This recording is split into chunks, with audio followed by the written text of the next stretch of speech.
non Buddhis tapi ya. Itu kenapa disebut Masehi, berasal dari kata Mesias. Jadi diyakini tahun baru Masehi ini tahun pertama ketika Yesus lahir, itu jadikan patokan ya.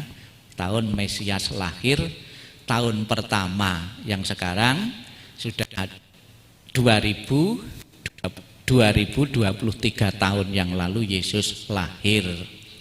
Nah, berbeda dengan tahun baru agama Buddha. Tahun baru agama Buddha dihitung bukan kelahiran dari Buddha, tapi parinibbana atau wafatnya sang Buddha.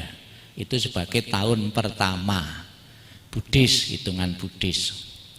Kemudian di samping tahun baru Masehi, tahun baru Buddhis, ada tahun baru yang lain lagi ya, yaitu nanti tanggal 22 Januari. Kita memakai hitungan tahun baru Imlek ya, warga Tionghoa itu akan merayakan tahun baru Imlek sebagai perayaan kaum petani di Tiongkok zaman dahulu. Di samping tahun baru Imlek ada lagi tahun baru Jawa ya. Jadi diceritakan tahun baru Jawa ini dilatar belakangi masuknya agama Buddha di Pulau Jawa. Itu sebagai perhitungan tahun Jawa ya. Kemudian ada tahun baru Bali, juga ada hampir sama ya. Dan masih banyak kalender-kalender, hitungan-hitungan ya. Dalam tahun baru Masehi ini ya, waktunya dibagi menjadi 12 ya bulan ya. 12 bulan ya. Jadi silakan Bapak Ibu apabila punya uang ya, punya uang, jajanannya yang dibeli itu awet, silahkan beli kalender. Itu habis setahun habisnya ya. Kalau beli makanan kan cepat habis ya. Tapi kalau untuk beli kalender itu setahun baru habis ya. Bahkan ada juga satu kalender itu untuk 2 tahun ya. Paling terakhir itu sudah ada ya. Jadi untuk 2 tahun ya. Itu. Bapak Ibu sekalian yang saya hormati, hari ini masyarakat dunia ya menyambut datangnya tahun baru Masehi. Sekalipun ini tradisi Kristiani, tahun baru Masehi ini ternyata sudah menjadi budaya dunia. Bahkan di negara-negara yang non-Nasrani pun juga menyambut datangnya tahun baru ini, termasuk di Indonesia. Bahkan banyak juga pejabat-pejabat di pemerintahan-pemerintahan pas menjelang menyongsong tahun baru ini di kantor ya atau di tempat-tempat tertentu, inisiatif dari pemerintah mengadakan doa malam tahun baru. Saya dulu waktu tugas di tempat lain ya, bukan di Surabaya, di mana itu, di Kalimantan pun juga diundang oleh wali kota, oleh gubernur, bersama-sama lintas agama doa menjelang tahun baru ya. Dan meriah sekali tahun baru ini, bisa kita saksikan Bapak Ibu. Bahkan dari hari ini juga, pagi ini juga kalau Anda buka YouTube, di beberapa negara pesta kembang api ya. Khusus di Surabaya ya, ini tadi malam ya, juga saya sempat juga menikmati malam tahun baru. Jadi tadi malam saya pulang dari Trowulan jam 11 malam, kan ada penutupan STKN di Trowulan. Kemudian pulang ke Surabaya, rencana mau lewat tol ya, lewat yang melewati Masjid Agung itu. Ternyata yang nganter saya itu kebablasan sampai Waru ya, tidak jadi belok ya. Namun ternyata ada keberuntungannya ya, di Waru terus lewat jalan besar itu melewati Bonbin, jembatan depan Bonbin itu ternyata ramai sekali situ. Silakan Bapak Ibu nanti malam yang belum melihat di sana, banyak ya lampu-lampu dan air mancur di sana ya. Itu bisa melihat ya secara langsung Bapak Ibu ya. Dan diprediksi juga tadi malam itu hujan deras. Ternyata hujannya siang, malamnya tidak hujan deras ya. Kesempatan bagi yang merayakan tahun baru bisa menikmati tahun baru tanpa hujan deras ya. Itu. Di saat tahun baru ini bertetapan juga bagi umat Buddha merayakan perayaan yang disebut dengan Hari Meta. Kata Meta Bapak Ibu sudah tidak asing lagi di telinga Bapak Ibu.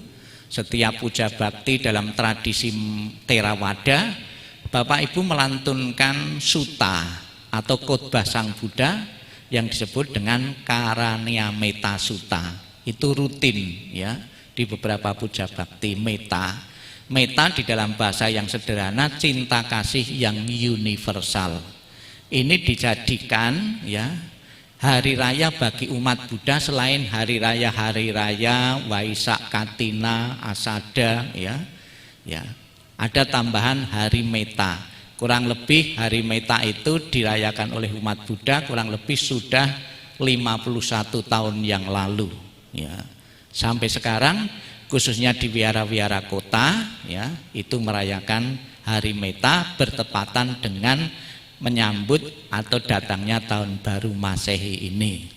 Maka di wihara-wihara yang ditonjolkan itu bukan tahun barunya, karena bukan milik agama Buddha. Tahun baru Masehi itu yang ditonjolkan adalah Hari Metanya. Kegiatan-kegiatan Hari Meta ya yang biasa dilakukan di kalangan umat Buddha, salah satu ciri khasnya mengadakan kegiatan fangsen, melepas satwa ke habitatnya. Ya, seperti kita sudah mengadakan fangsen tadi ya. Semoga dengan mengawali kegiatan positif melepas satwa di habitatnya ini, Bapak Ibu mendapatkan karma baik yang luar biasa. Dengan timbunan kebaikan, dengan simpanan kebaikan-kebaikan di tahun yang akan datang ya, setahun yang akan datang Bapak Ibu akan memulih keberuntungan. Salah satu manfaat dari fangsen melepas satwa adalah Bapak Ibu akan berumur panjang ya. Asal jangan terlalu panjang, kalau terlalu panjang juga repot sekali juga ya akan berumur panjang. Kemudian bebas ketakutan, karena hewan-hewan yang difangsen adalah hewan yang sedang mengalami ketakutan, dibunuh atau dimatikan, kita beli kemudian dilepas. Kemudian juga Bapak Ibu akan mendapatkan kebebasan ya, melepaskan belenggu ya. Kemudian juga Bapak Ibu yang jauh lebih penting lagi, Bapak Ibu bebas ketakutan, kecemasan, membuka lembaran baru ini dengan penuh percaya diri karena memiliki timbunan kebaikan-kebaikan. Saya harapkan fangsen ini bukan saja di saat tahun baru, namun Bapak Ibu juga bisa rutin setiap bulan mengadakan fangsen, yaitu di wihara ini memfasilitasi Bapak Ibu ya setiap minggu ketiga ya. Kalau tidak salah ya minggu ketiga Bapak Ibu bisa ikut fangsen di wihara ini ya. Kemudian di samping kegiatan fangsen, Bapak Ibu juga difasilitasi di sini mempersembahkan lilin, mempersembahkan bunga. Di kalangan umat Buddha di wihara-wihara mempersembahkan lilin atau pelita. Di latar belakangi di zaman Sang Buddha ada seorang nenek ya, tua yang tidak punya apa-apa. Ketika Sang Buddha mau khotbah ya di satu tempat, karena zaman dulu itu belum ada listrik, banyak orang-orang berbondong-bondong membawa pelita ya, membawa pelita. Kemudian atas satu nenek ini ya kepingin mempersembahkan namun tidak punya apa-apa. Kemudian terpikir punyanya satu-satunya yang bisa dijual mendatangkan uang yaitu rambutnya. Mungkin rambutnya panjang nenek ini, dipotong kemudian dijual. Hasil penjualan rambut itu dibelikan pelita ya. Lilin-lilin yang lain, persembahan-persembahan yang lain do mati semua. Yang persembahan satu nenek ini tidak mati ya. Kemudian ya Sang Buddha mengatakan nenek ini berdana dengan penuh ketulusan ya. Nenek ini berdana bukan dari kelebihannya namun dari kekurangannya. Kebanyakan orang kan berdana memberikan dari kelebihannya, sulit untuk berdana dari kekurangannya ini. Maaf, ini ada gangguan. Ya, saya sudah menyalai juga sebetulnya, ini tidak saya matikan dia. Ini.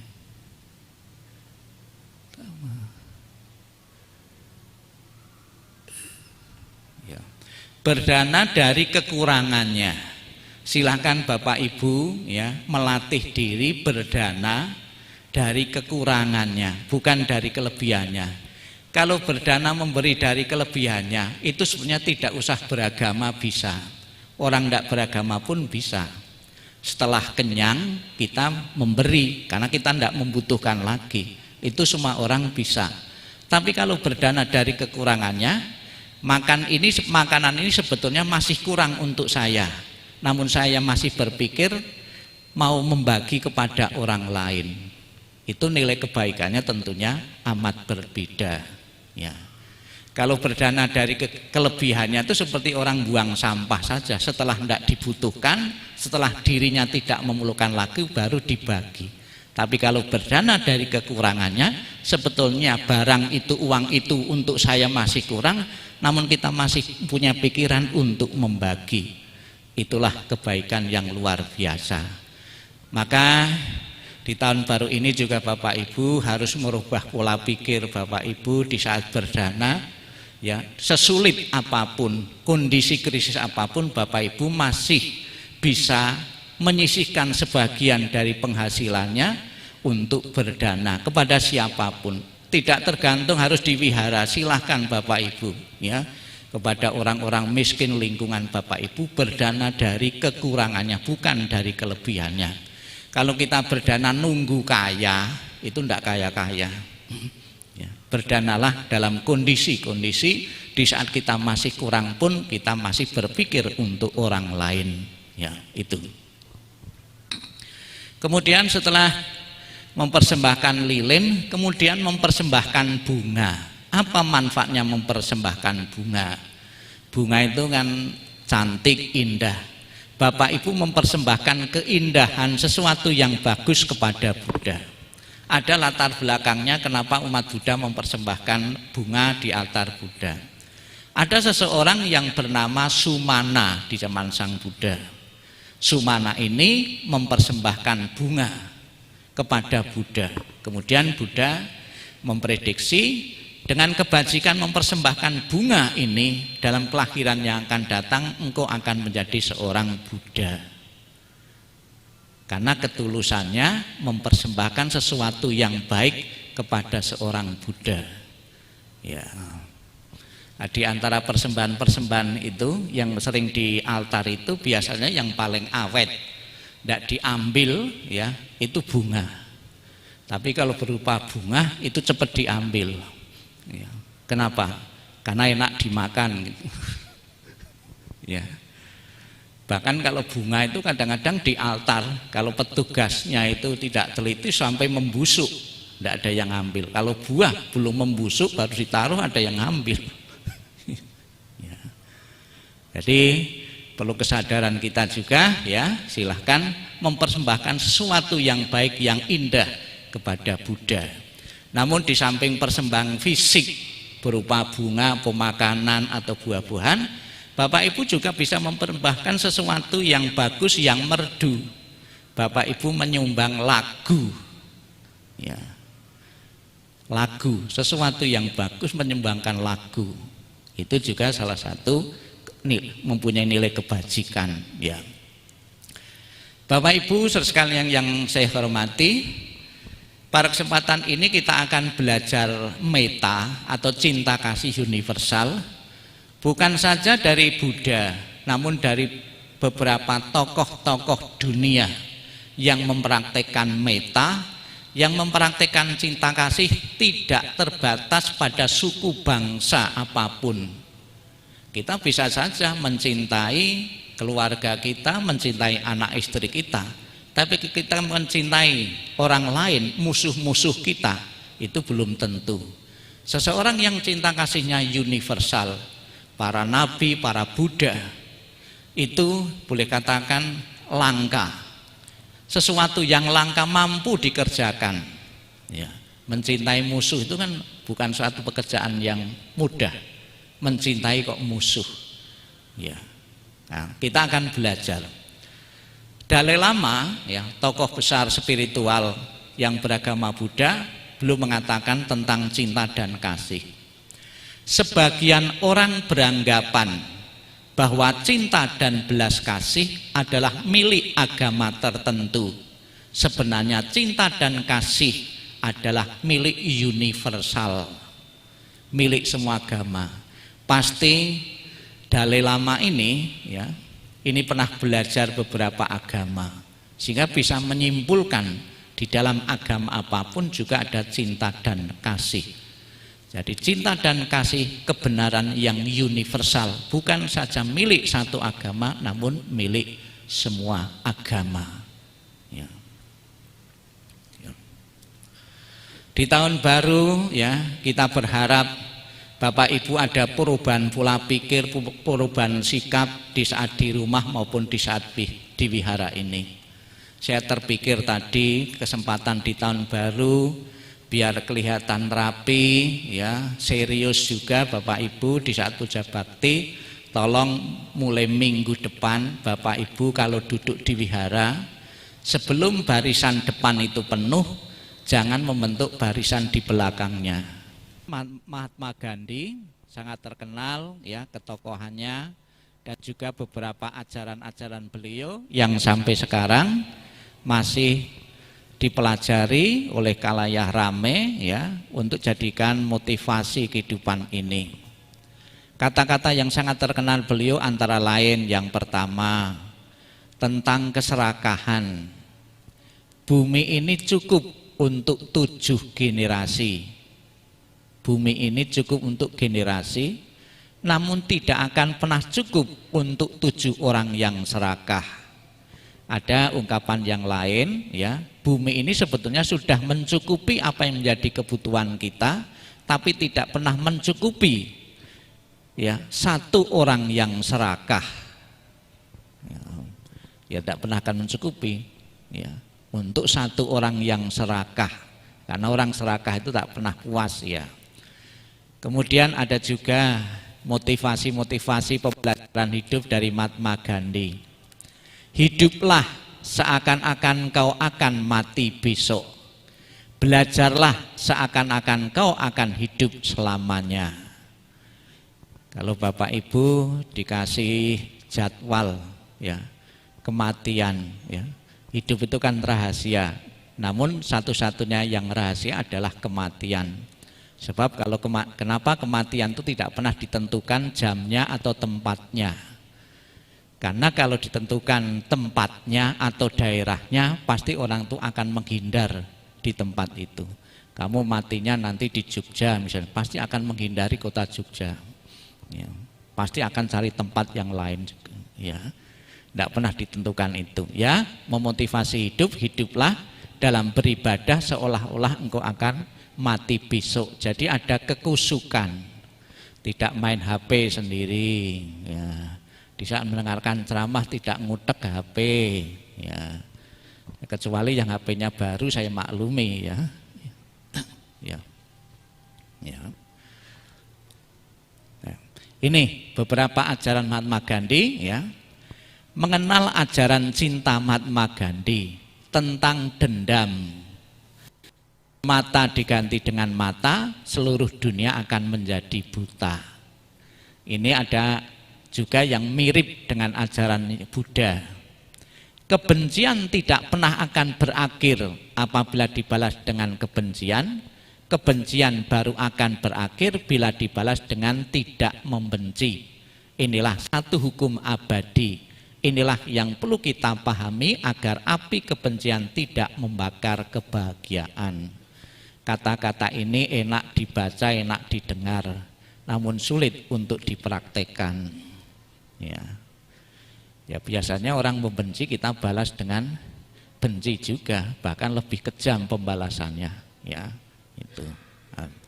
Kita sering mendengar, ya, beberapa permusuhan-permusuhan bukan cekcok mulut saja, namun membawa korban nyawa. Nyawa dibalas dengan nyawa. Ya. Kita lihat juga cerita-cerita pembalasan, ya, di dunia ya ini pembalasan. Kemudian juga di Indonesia terkenal dengan cerita keris Empu Gandring, itu juga ada pembalasan-pembalasan. Ayahnya dibunuh ya, kemudian dia membunuh sampai 7 keturunan dalam cerita Empu Gandring. Ini kan pembalasan-pembalasan terus ya. Ya. Itu yang pertama tentang cinta. Kemudian ajaran Mahatma Gandhi yang lain, kebebasan. Mahatma Gandhi memberikan batasan kebebasan, yaitu bebas untuk melakukan kebenaran, bukan bebas untuk melakukan kesalahan. Ada yang memaknai bebas itu sak karepe dhewe, semau-maunya. Ya, bukan bebas menjalankan satu kebenaran, tapi semau-maunya. Ya, itu. Ini tentang kebebasan. Kemudian tentang pelayanan, Mahatma Gandhi juga punya kata-kata mutiara. Cara terbaik untuk menemukan diri Anda adalah kehilangan diri Anda dalam melayani orang lain. Jadi tidak menonjolkan, tidak membawa aku ya, dalam melakukan pelayanan. Jadi kalau orang nyumbang misalnya saja, lainnya ditulis besar-besar nama ini nama itu, dirinya cuma NN, tidak ada diri. Ya. Tapi persentasenya ya kecil, kebanyakan orang nyumbang atau berbuat baik itu menonjolkan diri sendiri. Ya. Tapi ada juga, jangan nyalahkan panitia, sebab kalau tidak ditulis semangatnya itu kurang Bante, peminatnya kurang. Akibatnya ya gitu, banyak yang ditulis besar-besar, itu untuk menyemangati mereka yang masih perlu nama-nama tertentu itu. Ya. Ya. Dicontohkan dalam memberikan pelayanan kepada orang lain. Ini di kalangan biku, ya, di zaman Buddha. Kemungkinan juga masih ada juga di zaman sekarang juga, di zaman Sang Buddha saja, ketika ada seorang biku yang sakit, namanya biku Tesa. Biku Tesa ini punya penyakit badannya busuk, penuh borok, ya, sehingga menimbulkan bau yang tidak sedap. Akibatnya teman-teman biku tidak ada satupun yang mau merawat. Jadi berak juga di tempat tidur, kencing juga di tempat tidur, juga badannya sampai bau, tidak sedap. Tidak ada orang yang peduli, tidak ada yang merawat. Teman-teman biku tidak ada yang mau mendekat. Nah, kemudian Sang Buddha datang tempat itu, biku tinggal, kemudian merawatnya sendiri Sang Buddha. Kemudian Sang Buddha memberi pesan kepada para biku itu, untuk memotivasi para biku agar mau merawat. Barang siapa merawat aku, ya, barang siapa merawat orang sakit sama dengan merawat aku. Di situ merawat Buddha. Ya, kadang-kadang kita sebagai siswa Buddha berbakti, sembahyang kusuk, baca sutra mantra keras-keras, belum tentu di saat ada orang sakit kita peduli. Ini menjadi renungan bagi kita. Ada ditanya, Sang Buddha kok tidak merasa jijik ketika merawat biku Tesa? Ya, ada kotoran, ada air kencing di situ gitu. Apa yang dikatakan Sang Buddha? Bagi orang yang sudah mencapai kesempurnaan, itu mempunyai keseimbangan. Ketika menerima hal yang menjijikkan maupun yang harum, dia tidak memihak, keseimbangan. Berbeda dengan kita, ya. Saya pernah itu menerima dana makanan es krim, ya, es krim dari seseorang, dikasihkan gitu, Bante, mohon segera dimakan, ini bikinan saya sendiri. Terus ketika ngasih itu saya lihat kok tangannya belang-belang penuh koreng-koreng gitu loh. Dalam hati mudah-mudahan nanti orang ini segera pulang, kalau pulang makanannya ini es krim tak buang saja ini. Masih merasa jijik, ya. Ya. Tapi bagi orang yang sudah tercerahkan seperti Buddha ini, ya, keseimbangan. Ada seorang biku namanya Mahakasapa, pernah berpindah patah, patahnya itu kemasukan, ya, tetelan jari-jari dari orang yang kusta tetap dimakan. Ya kalau tetelan ayam lahap saja ya kita. Kalau ayam goreng, bebek goreng, tetelan ya kita lahap. Tapi kalau tetelan tangan ini merasa jijik ya. Jadi orang yang penuh ya welas asih cinta kasih ya itu bisa merawat orang-orang sakit ya tanpa merasa jijik karena penuh keseimbangan, dan di situ ada meta, ada cinta kasih. Seorang ibu kan ada cinta kasih kepada anaknya. Ketika anaknya itu misalnya punya ingus, tetap dilapi. Ketika ada kotoran, tetap dibuang juga. Coba kalau merasa jijik. Ada juga ya kakaknya lihat kotoran adiknya itu mutah-mutah. Tapi seorang ibu tidak pernah mutah-mutah ketika membuang kotoran anak-anaknya. Tapi saya pernah dengar juga anak mau membuang kotoran orang tuanya sendiri mutah-mutah. Apa yang membedakan di situ? Cinta kasih. Ya. Pada dasarnya manusia terlahir sebagai pelayan. Ya, karena kita tidak bisa hidup seorang diri, makhluk sosial. Ya. Di kota-kota sudah langka, ya gotong royong itu sudah langka. Bikin rumah itu nyuruh tukang. Kalau di desa ya pekerjaan itu dilakukan dengan gotong royong. Ya. Kemudian juga kita tidak bisa hidup seorang diri. Bapak Ibu perlu ke pasar karena tidak bisa hidup seorang diri, memerlukan orang lain yang jualan apa yang menjadi kebutuhan Anda. Di pun kita tidak bisa menggotong sendiri atau datang ke sendiri kuburan, ya, pasti juga perlu orang lain. Ya.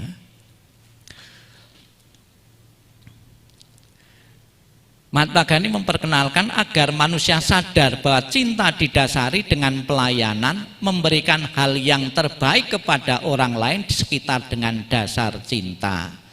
Nah, ini perlu juga dilakukan oleh para sales agar produknya laku ya, perlu diservis ya dalam pelayanan ya.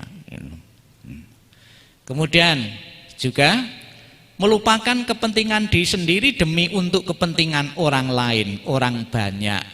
Dicontohkan ada orang cacat yang sesama lari, tidak bisa minum, ngambil sendiri karena tangannya cacat. Ya, kemudian dikasihkan minum. Ada yang tidak punya sandal, ya, sandalnya sendiri dikasihkan orang lain. Ada cerita tentang Mahatma Gandhi ini ketika naik kereta, buru-buru, kemudian sandalnya satunya itu terjatuh, ya, terjatuh dari kereta di bawah kan di rel gitu-gitu. Kemudian sandal yang masih dipakai itu sengaja dijatuhkan juga. Kemudian orang lain tanya, loh Mahatma Gandhi, kenapa kok sandalnya kok ikut dijatuhkan? Ya, kalau orang yang menemukan sandal tadi itu juga tidak bisa memakai, mana mungkin orang pakai sandal satu. Dengan saya jatuhkan sandal saya, telah memberi manfaat bagi yang menemukan sandal saya. Toh saya juga punya sandal satu juga tidak ada manfaatnya. Biar bermanfaat bagi orang lain, sengaja yang belum terjatuh itu saya jatuhkan sekalian. Itulah cara berpikir orang-orang besar, berbeda dengan kita.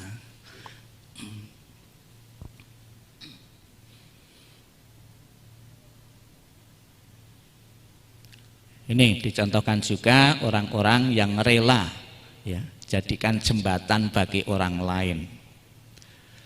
Kemudian Mahatma Gandhi juga ya suatu ajaran tentang memberi maaf ya. Yang lemah tidak pernah bisa memaafkan. Memaafkan adalah atribut yang kuat.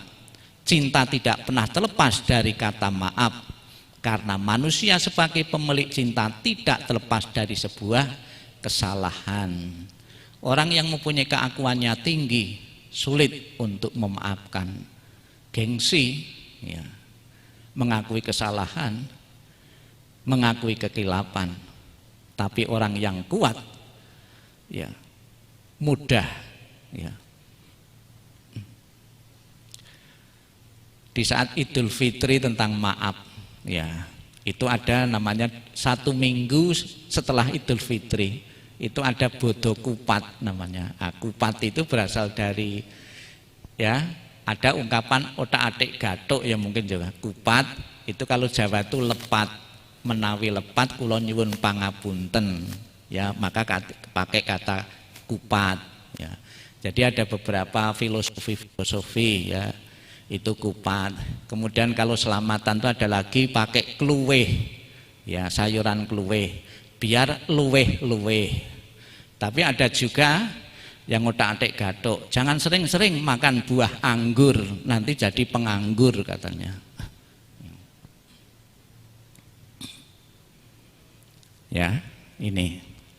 Kemudian Mahatma Gandhi mengajarkan untuk menjadi seorang pemaaf agar cinta di hati menjadi sempurna dengan kata maaf. Jadi pantang mengatakan tidak ada maaf bagimu, mengandung dendam ya. Sebagai kesimpulannya ajaran Mahatma Gandhi, manusia bisa melakukan kesalahan karena adanya kebebasan. Namun dengan kata maaf, cinta bisa kembali sempurna dalam memberikan pelayanan terbaik sebagai wujud eksistensi manusia yang hidup dalam lingkup sosial. Tak ada kata dendam untuk cinta dan kebebasan selalu punya batasan. Sekarang ganti tokoh satunya lagi, tadi Mahatma Gandhi, sekarang tokoh seorang suster. Ini suster bukan suster perawat ya, suster biara. Jadi di dalam agama Katolik itu ada biara, ada pastor, ada bruder, ada suster. Biara yang wanita ini namanya suster. Dia tidak nikah, dia mengucapkan kaul. Kaul itu mungkin tekad ya, hidup miskin, taat ya. Jadi tidak mempunyai harta pribadi. Ada seorang suster yang terkenal sudah meninggal, namanya Ibu Teresia atau Bunda Teresia ini ya, menciptakan sesuatu yang luar biasa yang orang lain mungkin tidak bisa, dia lakukan, yaitu dengan menolong. Kebanyakan orang berlomba-lomba untuk mengumpulkan harta kekayaan, namun dia justru pergi ke tempat-tempat daerah-daerah miskin untuk membantu orang-orang yang miskin, yang tidak beruntung hidupnya, yang cacat dirawatnya ya, mendirikan panti-panti asuhan, mendirikan panti-panti jompo. Itu kalau nilai kemanusiaannya tidak tinggi ya susah ya, itu karena mempunyai cinta secara universal. Dan juga ada yang menganggap ya, ada yang mengira dia siar agama, ternyata yang ditolong itu lintas agama ya, suku bangsa agama apapun mereka akan ditolongnya ya. Ini Ibu Teresia ini ya.